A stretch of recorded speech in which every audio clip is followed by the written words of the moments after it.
Good morning. Welcome to Talking Shop at Hangar 6. This is Sam Durrani. Thank you very much for joining us today for Talking Shop. I also I want to thank our guest speaker today, Marshall Brain from How Stuff Works, for joining us today for our discussion. Marshall, thank you very much for being here today.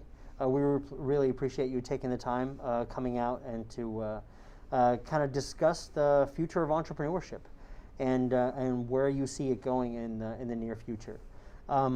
If you would, why don't you tell us a little bit about yourself, what you've been doing since How Stuff Works, and where you are right now. Okay. I work at NC State. I'm officially the director of the Engineering Entrepreneurs Program, which is part of the College of Engineering. Mm-hmm. So that college has 14 departments, I think: civil engineering and electrical and chemical and mechanical and nuclear, and like they have all these things. So we give seniors in the College of Engineering the opportunity as their senior project to start a startup company. Mm-hmm. That's the premise. Yes. Now, a lot of students take the class and do not immediately start a startup company, primarily because of things like student debt and the fact that they can get a $75,000 job right out of college, right? So, but they create all the intellectual property and do all the work to be able to go out and start pitching investors and raising money to do a startup. So they do prototyping, business plans, financial modeling, market and competition analysis. They go through the whole process over 2 semesters. Oh, that's fantastic. Yeah, we usually have about 100 students in the group. Okay. And they divide into teams.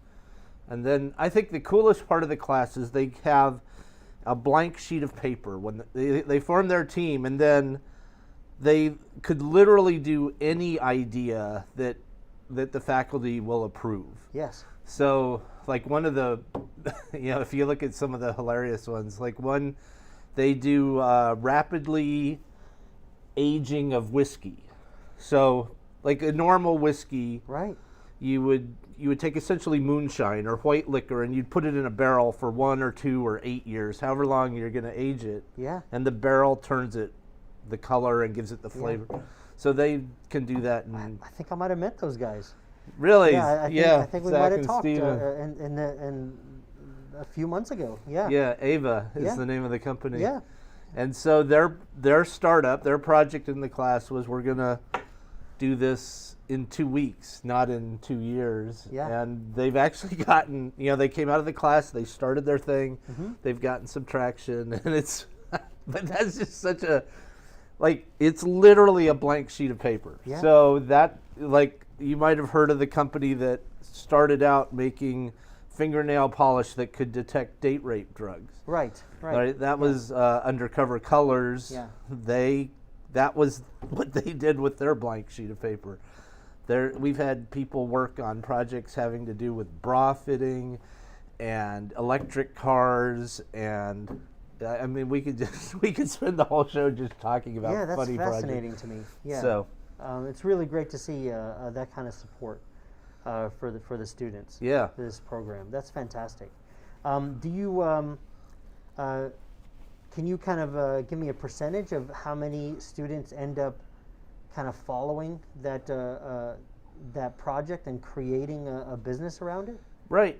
So I would say it's somewhere between 15 and 20%, okay, maybe 25% of any cohort. Yes. Actually says, we took a blank sheet of paper, we came up with an idea and developed it, and now we want to actually launch it. You have to consider that 99% of the people in the class had never done a thing in entrepreneurship, and now it's 9 months later, and so, but that is one measure, and let's just use the percentage 20%. Sure. So that's 4 or 5 teams come out of the class and launch, try to do something.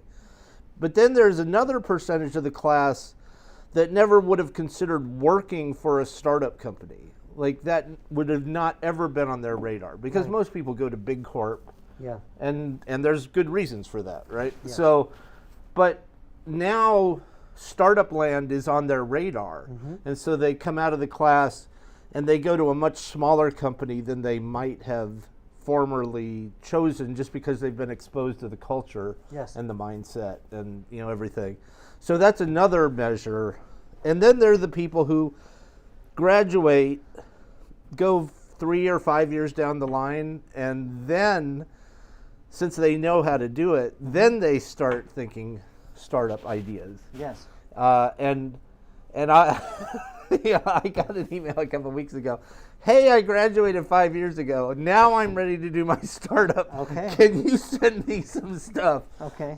Because after 5 years, you've forgotten some of it. Right, right. So Yeah. I'm talking to him about what, now, I mean, he's got a ton more experience under his belt now, and he's got some money that he's been able to save up. And so now the seed was planted, way back here, and now he can execute at a higher level. That's fantastic. That sounds great. Well, we'll definitely have to talk more about that program. Oh, sure. See how maybe we can help out. Oh, cool. Collaborate. Yeah, Absolutely. your program here would be a dead fit for Yeah. some of the students in that class. Yeah, I mean that's exactly what we do here at Hangar 6. Right. It's just empowering entrepreneurs to help them prototype, build, design, and get their ideas off the ground. Right. That's awesome. All right. So other than NC State, what else have you been up to? I know you've written a book fairly recently. I'm always writing. Yeah. Right. I've written maybe 25 books Yeah. over time. So this one is here. Yeah.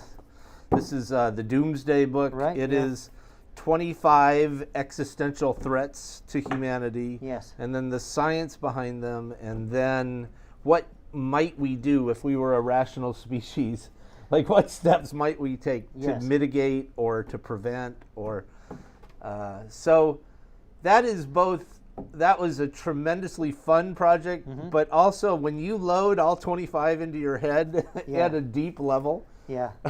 it can be somewhat depressing. Yeah, right? I know. As I was reading it, it's definitely fills you with a little bit of dread and anxiety. Yeah. it Some is. things you don't even think about, that Right. that are potentially there. But nonetheless, I'm hoping we as a species will rise to the occasion. And we hope. yes, absolutely. It's Yeah. been looking better over the last month. Yeah. Definitely, the trajectory has got a little bit of lift to it. Yeah, which yeah, a is, little bit. It's I don't know if it's been enough. rocky. We're still very close to the ground, but at least we're maybe pointing upward. Yeah. All right. So today, what I really would like to talk about is the future of entrepreneurship. Nice. As a facility and a program that Hangar 6 is, we're really about empowering entrepreneurs, giving them access to resources and technology and specialists that they otherwise would not normally have access to. Maybe we can talk a little bit about that and kind of how you see your program fitting into that, and really where you see the future of entrepreneurship heading. Nice. So, when I think of the future, one aspect of that, I would go back to a TEDx talk I did a couple years ago, which the message was, in essence, we are living in like the greatest time in human history to be starting anything, because so many things have been made so easy and often free. And the glaring example of that is YouTube. Like, if we went back even 15 years, if a normal human being said to themselves, I want to broadcast a video to 3 billion people for freaking free, that is like, and you would have been, oh my God, that's utterly impossible, right? Yeah. You would have had to start a whole television network, and with thousands of people in order to do that simple thing. And now, literally anybody. There are 5-year-old kids that have whole YouTube channels, Yeah. and it's essentially Yeah. a television program, right? If you think about it, they've created and produced and distributed and monetized a video platform that could have 1 million subscribers, which is a lot more than many network television things. Yeah. You know, I was listening to something about a show, and he had 330,000 daily viewers, and that was on, you know, a cable channel. Yeah. And you know, thousands of people and all the infrastructure, and now a 5-year-old kid can rate his toys. Yeah. And so one thing I talk about in my class is that many aspects of entrepreneurship are insane. You know, like I started How Stuff Works at my kitchen table as a little tiny hobby website. And then X years later, it got purchased by Discovery Channel for $250 million. Okay, now that's utterly insane. Yeah. The guy who started 5 Hour Energy, and Right. this is like another favorite example. He's putting, you know, he's got a little bottle and he's putting water and caffeine and a couple other chemicals in it. And he made, according to Wikipedia anyway, he made $5 billion himself. Yeah, he's a billionaire. Right. Absolutely. Yeah. Off of, because, and this is the insane part, is that a human being, that little bottle cost at most like a nickel or a dime to make, right, at scale. And then he could sell it for $3. And like, why would a human being pay $3 when you can go to Walmart and buy a bottle of Stay Awake pills? That's literally what they're called, Stay Awake pills, but they're caffeine pills. Yeah. And each pill is like 2 cents. And that's more caffeine. I can't take a whole Stay Awake pill. I have to take a quarter or a half, or I'd be like shooting off the roof. And so, why would you pay $3 for a liquid form when you can buy a whole bottle of Stay Awake? The name just kills me. Stay Awake pills for $2. But humans do that, and it's insane. Like, that is insane to spend that much money. But all he did was leverage the insanity. Like, think how many ways we buy caffeine. We, 5 Hour Energy, Starbucks, Monster energy drinks, Red Bull, Mountain Dew. There's this whole spectrum of people paying dollars for a penny worth of caffeine. Yeah. And that is insane, but all you do is you look at that and say, people won't pay for apps. People are adamant about, I want a free app. But they will gladly pay $3 or $5 for a penny's worth of caffeine. Yeah. If it's, in a nice cup with some frothy thing. I mean, that's insanity. But an aspect of entrepreneurship, not the whole thing, but an aspect, is to look at these fault lines of insanity, I don't know what you want to call them, and then saying, okay, I could manufacture a little bottle with, you could, like, before the show you mentioned democratization of the whole infrastructure, really. Like, video has been democratized. You think how hard it was for Gutenberg to make a book.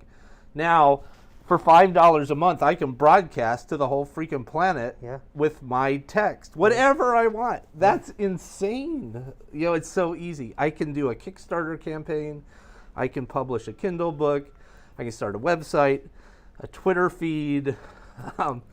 There's just so many ways to do stuff for free now. And then it just comes down to, can you find something that will resonate in the marketplace that hasn't, well, it might have already been done. It might have already been done 20 times. Think of, pizza. How many times has someone done pizza? Yeah. But if you could come up with some new pizza that resonated for whatever reason, did you watch the Super Bowl on Sunday? Of it. Sure. Okay. I every year, this is like Christmas or whatever, I don't watch any football, but I always watch the Super Bowl because the ads tell you something. Yes. Right? It's like there's information. And Pizza Hut must have run 5 ads, Mm-hmm. I think. They spent a lot of money on the Super Bowl, Mm-hmm. and it was the same ad that they played 5 times. And that's because pizza is a $60 billion industry. And if you can come up with a new pizza product, then you have this enormous marketplace that's already established. Everybody's going to eat pizza, for the rest of time probably.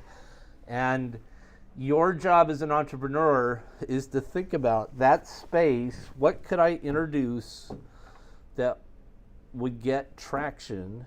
I call it resonance, but traction is another word for it, and virality is another word, whatever you want to call it. That when someone experiences your thing, will they tell their friends about it or no? Yeah. That's the essence of virality, is finding something that people will tell their friends about. Okay. And that was, when I started How Stuff Works, I didn't have any grand plan, or I just was writing because I like to write. Yeah. But one key to it was, if a teacher found How Stuff Works, they would tell all their students about it. Yeah. Or if a journalist found it, they would link to it. And that just propelled it, because anybody who has that kind of curious mindset, Yeah. they might like National Geographic or Popular Science or Discovery Channel or History Channel, or History Channel pre-reality shows. But any curious person would stumble onto How Stuff Works, and they had some propensity for saying, "Oh, this is cool. I'm going to tell somebody about it." And that is what you're seeking, is some idea that has that virality. So like Undercover Colors, they could go talk to any college administrator and they would light up. This was like the greatest idea, because date rape is a big problem on college campuses. And here was something that promised to do something, anything, to tamp it down.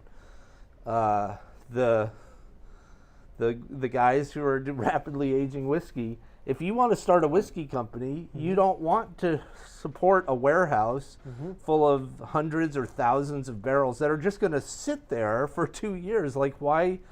That's the pain point they discovered, is, well, if I could do it in 2 weeks, I could spin up my whiskey company a lot faster, and I can put out crazy stuff that I might not risk with 2 years in barrels kind of thing, because that's just so much capital tied up in that aging inventory. Yeah. That you'd be less inclined to try something crazy at that level of capital intensity. So you've got all these different ways now to express yourself as an entrepreneur, or to push ideas into the marketplace, often for free, and then you're just trying to find an idea that somehow catches a group of people, so they'll talk about it, and tell people about it. That's the essence. And one of the funny things I talk about at the beginning of my class is that if you can find any idea that people like, and they'll tell, you're going to make money. Like, you would have to work hard to not make money. It's like the money just starts because you almost can't stop it. There are a couple interesting edge cases where people have tried to stop money from flowing. Wikipedia being the best example. Right. So, Wikipedia could just put one ad on every page. They would have so much money they wouldn't know what to do with. But instead, they choose not to do that. And it's a valid thought process. Sure. I have no problem with the way they do it, but they could, then they beg once a year for you to donate $3. Yeah. But oh my God, they could make so much money if they would, even just one little ad. It could even, it could be an ad for something completely innocuous. Sure. It could be wholesome. It can be right. It something doesn't else. have to be. But but that's the path they've chosen. But in choosing that path, they have said, we reject the money that the marketplace would push to us if we allowed the marketplace to do its thing. Yeah. And it's just interesting. It's a different philosophy. Yeah. But in the normal case, if you create something that resonates and becomes popular, you are going to have money flowing toward you almost always in an unstoppable, bizarre way. Yeah. That's another part of the insanity. Yeah.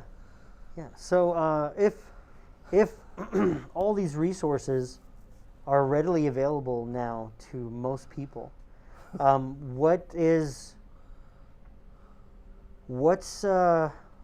the spark at that point? You know, what's the thing that's going to differentiate you? You know, like all these resources, 3D printing, technologies, other things are readily available now for anyone. So where's the differentiation? You know, like how do you rise above and really kind of become successful? I mean, is there? I guess what I'm trying to say, is there really a formula for it other than you have an idea that people love, you will be successful? You know, is there, can we quantify that, or in a way that someone can kind of learn from it? Okay. So I think the starting point to answering your question is, if we were to make a pie chart here, I don't know what the exact pie slice is, but there's a little tiny slice, and I'm going to call it 1%. Sure. And then there's 99%, and it could be 90. I don't know what the exact. Sure. But there's a tiny slice and then a gigantic slice. And the tiny slice is the people who are willing to get up off the couch and go try something. 99 or 98% of the folks, for whatever reason that I don't know, maybe they don't know it's possible, or maybe the thought doesn't occur to them, or maybe they can't get up enough energy, or maybe they don't know a starting point, which we're going to get to in a second. Yeah. But that 98% of the people spends their time sitting on the couch watching the Brady Bunch or video games or porn or whatever. They don't have a goal, plan, whatever, and so so they just don't try something. And the interesting thing about entrepreneurship is you could think about it a little bit like a lottery. You don't know an idea is going to resonate until you push the idea in the marketplace, and then the marketplace tells you what it thinks about it. Yeah. So you don't know that you're going to win this lottery, but like the Powerball lottery, I think the stat is you have a 1 in 300 million chance of winning, which is essentially zero. Yeah. Right.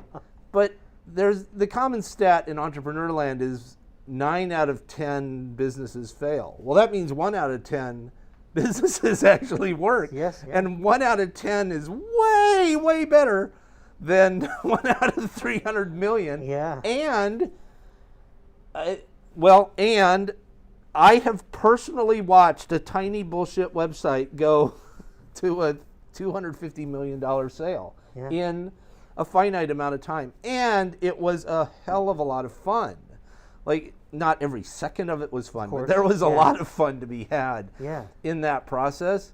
And I am not the brightest bulb in the chandelier, right? Or, the whatever analogy you want to use for that.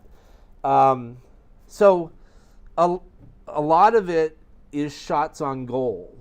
You just have to try to take a shot. Okay. And it might go in. Yeah. Or I had 2 projects last year that totally blew up on the launch pad. They didn't work at all. Okay. But that was 2 shots on goal. Yeah. That I could have sat and watched, the Brady Bunch or whatever. Yeah.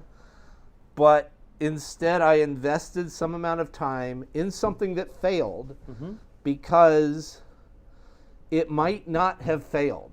I had reasonable reason to believe that it might succeed, but there's no guarantees. Even if you theoretically know what you're doing, which I don't know, we can make an argument that I know what I'm doing. Sure, yeah. And so, but that's just part of it. Yeah. Is that you're just taking shots on goal. Yeah, that's fascinating. I think we've got some questions coming in. Why don't we get a couple of those in, and we'll continue the conversation. Right.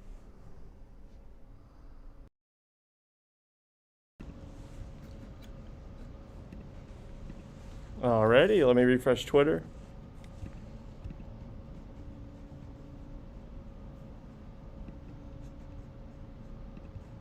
It's fascinating. Oh, yeah. This is fun. It does not look like we have any tweets in, so I'll go back to that. I'm going to move over to the live chat. It does look like we have a couple questions. We've got one from Krista Covey. What are some characteristics that help entrepreneurs become successful? All right, so first, they get off the couch. Yeah. They make some positive decision. And, you know, it's said when Jeff Bezos started Amazon, he didn't know what he was going to start. He simply knew that he wanted to start something, and then, went through a process to decide, I'm going to try selling books on the internet. So it could be that you have a great idea or a specific problem that you want to solve, or it could be, I don't know what I want to do, but I know that I want to do something. And that then propels you to search for an idea. So that first step is that getting off the couch part and deciding, and then the next thing would be seeking out an idea that for whatever reason resonates with people, that causes people, once they experience it, to tell a friend. Or there is something I call ad resonance, which means if I play an ad for this thing, then people take action. Often crossing medium, like they might hear an ad on the radio. And a good example of this was when Carbonite was coming of, being developed and rising. People heard Carbonite does backup in the cloud. Yeah. So Carbonite could run an ad on TV or on radio, and people would say to themselves, damn, I am vulnerable. Like, if my house burns down, I'm going to lose everything. Yeah. Because even though I back it up, the backup is in my house. Right. And for whatever reason, when people heard that ad, some percentage of them would say, oh, yeah, I ought to do something about this. And then they would pay their $5 a month. So you can have pure resonance where people just start talking about your stuff.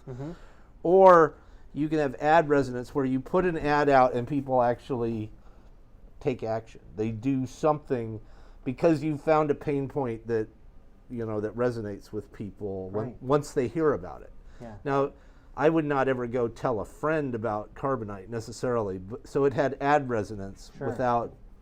So you get off the couch, then you search for an idea that has some level of resonance, and this is where fail fast culture comes in. Right. You don't know which ideas will and won't resonate. So what you want to do is get an idea, develop it to a point where you can shove it into the marketplace and see, does anybody care at some level. You could do a little landing page and see if they'll enter an email address. You could actually take an order that you later cancel if you only get one order. Like, there are ways to test resonance without a huge investment.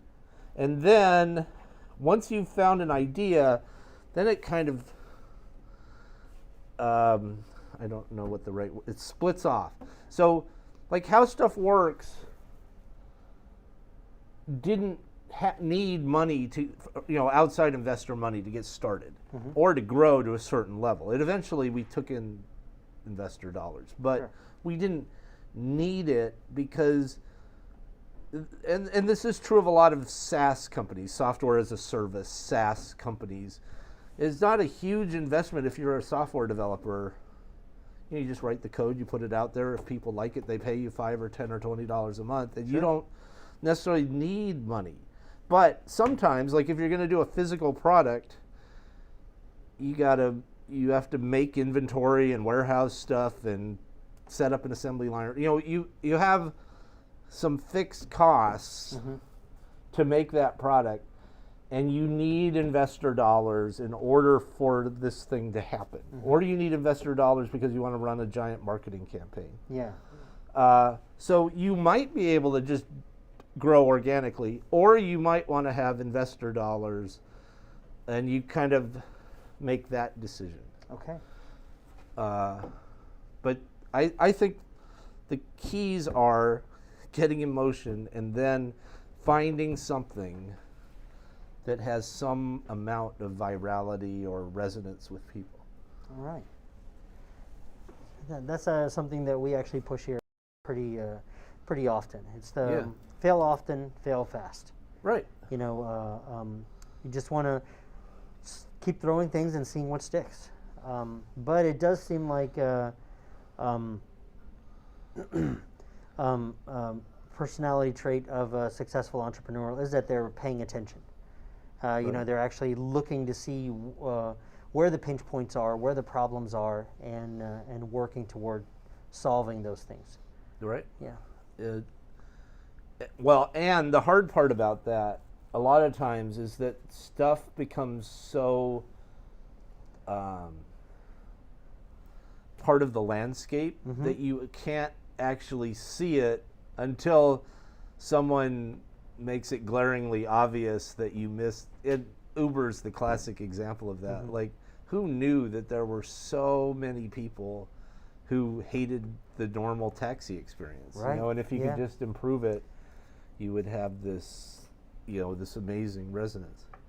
No one who's ever used Uber really wants to go back to a normal taxi. Absolutely. Yeah, I'm with you 100%. Yeah, Airbnb is another good example of. Yeah. Who would have thought that you would take your house or a room out of your house and rent it to a stranger? Yeah. Like that, not intuitively obvious. Yeah. But neither was Wikipedia. Like, who would think that millions of people would volunteer their time to write until you had this vast, really impressive resource? I mean, for years, teachers would dissuade us from using Wikipedia. Right. They're like, it's not a vested resource, and you can't trust what's on there. It's interesting how it eventually just corrects itself, and the highest and best come to the top. Yeah, it is amazing. And plus, every page now has a phalanx of volunteers guarding it. Yeah. To prevent. Yeah. Like any page with any traffic. Yeah. You could try to make a change to it, but it's not going to. Oh, we have another question? The next question comes from Bridget. It says, what do you think of the prototyping resources at Hangar 6? I believe it's directed at Marshall. Well, I've gotten the complete tour of both First Flight and Hangar 6 today. And, let's just take the metal printer that's sitting over to my right here, right? There just aren't that many places where you can do metal printing as a service, and especially where you could start with no knowledge of it and progress to where, like, you could go to a service provider, you pay a lot of money to do metal printing, but they assume you know what you're doing. Correct. Right? And so it starts with a file that you have to give them, something that was created in a CAD software. Right, and you would have to have some knowledge of what's going to work and not work in that file. Like, I can make a file that is unprintable pretty easily, right? Yeah. So what I see here is a collection of tools and services plus the knowledge you're bringing to the table to help people spin up or to avoid making really obvious mistakes with the equipment. And I don't know a lot of places outside of university environments where that is happening. Yeah. And that's one thing we try to do here is that we try to pick up where the universities leave off. So a lot of entrepreneurs, as you mentioned, that are starting in the university environment, As soon as they graduate, they matriculate, they no longer have access to those resources. And those resources really are key to continuing along their entrepreneurial path. Right. So that's really what Hangar 6 is that resource that helps spin out entrepreneurs, whoever it is that might need help getting to the next step, or to continue to have access and support so they can get their ideas off the ground. Right. Like, well, and just to go back to the metal, there's 2 printers.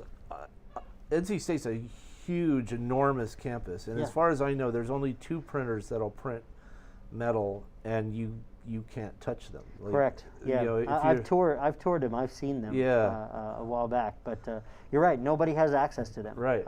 Except professors with big grants. So. Yeah, pretty much. Yeah, and even then, you have to wait in line. Well, and there's a huge amount of post-printing work. Those are, I would call them Gen 1 metal printers. Like, you have to do a lot of after-print work to turn it into a piece. That you post-processing, machining, etc. Yeah. There's lots of things that have to be clean up, done. whatever you want to call it. Yeah. Again, that's something we're trying to address here. Yeah. Yeah. All right. I think we have another question coming in. The question is from Mary. It says, I am retired. It seems like I would have no idea what resonates with 20-somethings. What do you think? Like being out of touch with the current generation. Well, I would point out that, like, older people have 10x more wealth than younger people. Right? Like, and this is I'm not saying that flippantly. This is considered a societal breakdown, practically. Older people have so much more wealth than people in their 20s and 30s, like way more than it was historically the average. So if I was to try to pick an audience, I might not pick 20-year-olds because just statistically they have way less money to spend. Yeah. It might be better to focus on 50, 60, 70-year-olds because that's where the money is right now. If you could find a product that resonated with 60-year-olds, generally speaking, they have way, like 10x more money to spend on your thing. So I would at least have that as one factor in my decision-making process. But if I wanted to aim a product at 20-year-olds, what you would do is you would go through what's called a customer discovery process. Yes. And you would start interviewing potential customers in that demographic, and you would interview, say, 100 of them. Not with a direct question, like my favorite example is a laser kitchen knife. Let's say I wanted to make a product which was a kitchen knife, but it's like a mini lightsaber, and you just slice your cheese with a laser. Yeah. Okay. You wouldn't go up to someone and say, hey, would you like to buy a laser knife? Because they're going to give you a one-word answer, and they may not be honest because you're standing right there. They don't want to insult you and say, that's the dumbest idea. Like, what if I drop it? Well, it just eat through my counter and go through my floor, and then I mean, they're not going to go down that, generally speaking. Yeah. So what you would instead do is you'd ask 30 questions around the kitchen knife space to try to understand what are they thinking when they're going into the marketplace to buy a utensil that we would call a kitchen knife. And what you're going to find if you do that is that people do buy and use kitchen knives, right? But maybe they don't want a laser knife. Maybe they want knives that have sheaths so that when they're in the drawer you don't cut your hand when you go to pull one out. Or maybe they want knives that are colored. You know, the blade has a color on it so that you could say, oh, I know the orange blade, even though I can't see the whole thing in the knife block or whatever. I know what orange means. Yeah. And maybe they want an orange knife with an orange sheath so that you don't have to always wonder which one goes on which knife. And you find out maybe, that people don't want or need a laser knife at all because they're afraid it's going to blind them and it's going to cut their finger off and it's going to go through the counter. Like, they think it's the dumbest idea ever, but you would discover something else that they might want Yeah. that's different in a kitchen knife. And so you go through this much vaguer set of questions to understand the kitchen knife mindset of your customers Right. in order to look for pain points.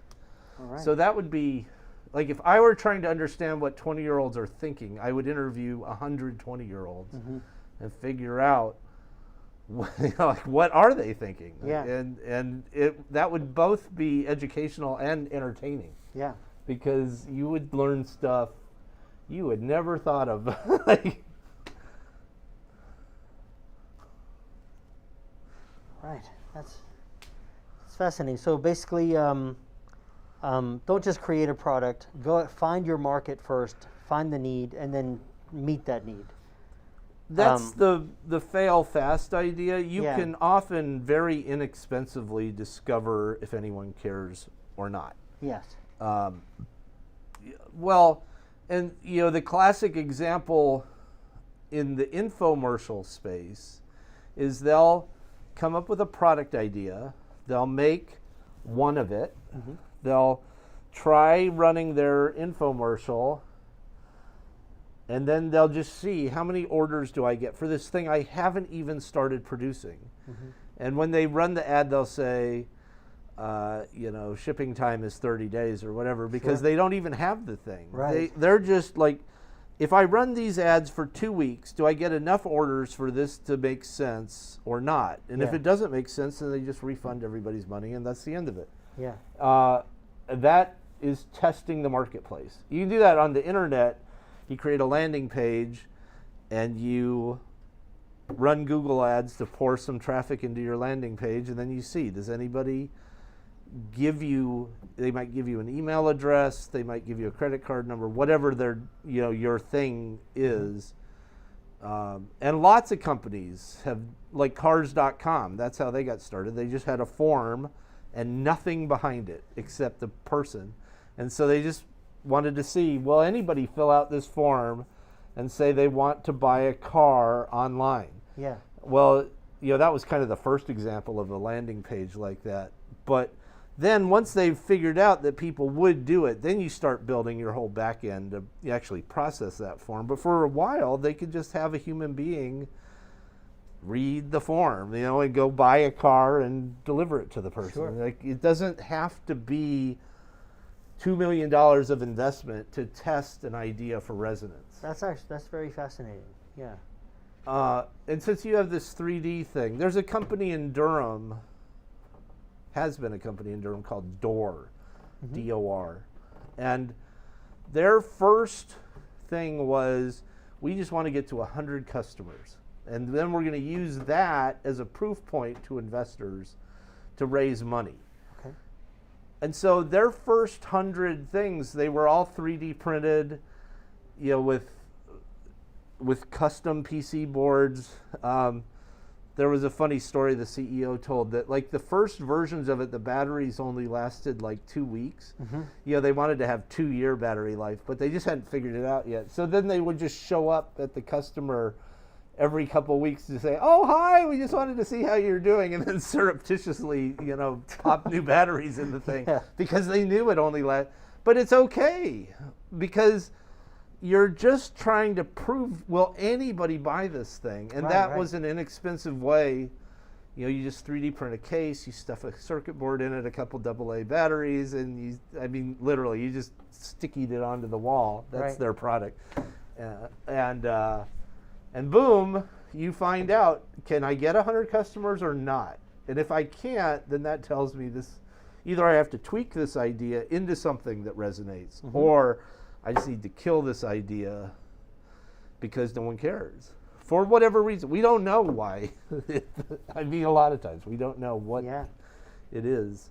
But for whatever reason, people do or don't care. All right. Any more questions? Check Twitter one more time. Okay. All right. It's fascinating, Marshall. I'm glad we could Very have a much. conversation. This has been Yeah. a lot of fun. Yeah, absolutely. Same for me. Okay. Yeah. Well, how much time do we have, Dan? We're about 15 minutes over. Oh, excuse me. All right. Well, thank you everyone for participating in today's Talking Shop event at Hangar 6. And again, a special thank you to Marshall Brain. Thank you very much for coming out. This has been a been great great. conversation. And I look forward to continuing it with you, actually. Oh, Yeah. I'm going to become a member. This Yeah, is awesome. You're absolutely welcome. Absolutely. Yeah. Okay. All right. Thank you, everyone. If you have any questions, you can always go to hangar6.org. You can follow us on our YouTube page, Facebook page, and if you want to build something, come on down to Hangar 6. We're happy to help.